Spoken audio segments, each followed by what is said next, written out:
লোক এসেছে, তাই সবগুলোকে কাজে লাগিয়েছে। আমাকে বলতে ঘুরে বেড়াচ্ছে, আমি ভয় করে গেছি, দেহরক্ষী করেছি। সেই ঋণকে তুমি এইভাবেই পরিশোধ করতে চাও? তাই তো নিয়ম মহারাজ। তোমার ছেলের হয়তো মনে নেই, তার রাজ্যের একটা ব্রাহ্মণ সন্তান শান্তশীল ছিল, যার নাম শান্তশীল।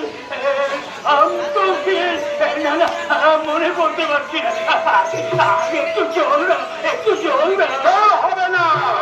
আরো একদিন তোমার এই আদেশে সেই নিরাপরাধ ব্রাহ্মণকে রাজ্য কেউ এক বিন্দু জল দিয়ে সাহায্য করেনি, একটু আশ্রয় দেয়নি, এক চৌড়ো খাদ্য দেয়নি।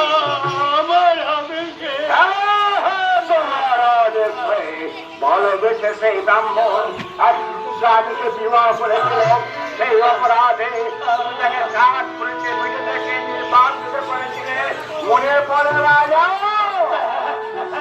মনে পড়েছি, কিন্তু সেজন্যকে আমি যদি সমস্ত ব্রাহ্মণ সমাজের পিছনে তাকে সামনে দিতে আমি বাধ্য হয়েছিলাম। তুমি রাজা, বিচারক, সমাজের বিধান